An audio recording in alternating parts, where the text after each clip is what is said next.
massif aux forces de soutien rapide de Hemedti. Ce soutien transiterait notamment par l'aéroport d'Anjaras dans le nord du Tchad sous couvert d'opérations humanitaires. Pour les Émirats, soutenir les RSF s'inscrit dans une stratégie globale visant à sécuriser des approvisionnements agricoles vitaux, à contrôler des infrastructures portuaires clés en Afrique de l'Est et à contrecarrer l'influence politique des frères musulmans dont certains éléments conservent une influence résiduelle au sein de l'armée régulière soudanaise. Face à cet acte, l'Égypte se positionne comme le soutien indéfectible des forces armées soudanaises. Pour le Caire, la stabilité de son voisin du Sud est une question de sécurité nationale existentielle.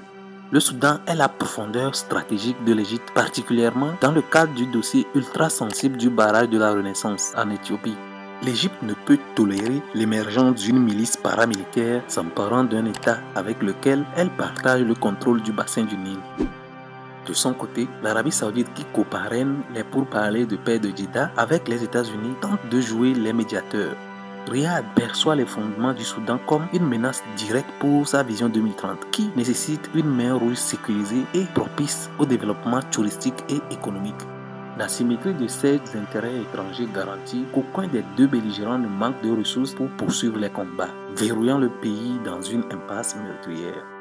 En conclusion, ce que nous observons au Soudan n'est pas une simple rébellion ou une mutinerie qui a mal tourné. Il s'agit de la désintégration structurelle de l'un des plus grands États d'Afrique, catalysée par la voracité d'acteurs internationaux pour l'or et pour des positions stratégiques sur la mer Rouge.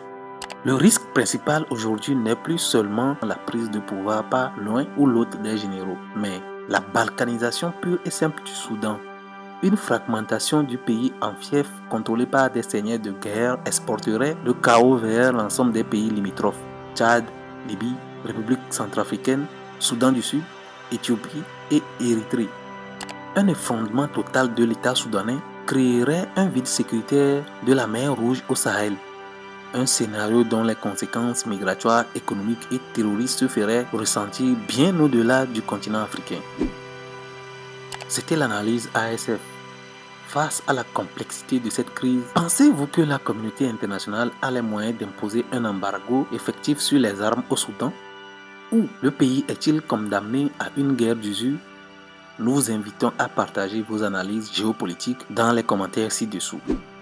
Si ce décryptage vous a permis de mieux comprendre les véritables enjeux de la guerre au Soudan, n'hésitez pas à aimer cette vidéo, à la partager et à vous abonner à African Strategic Forum pour soutenir notre travail d'analyse indépendante.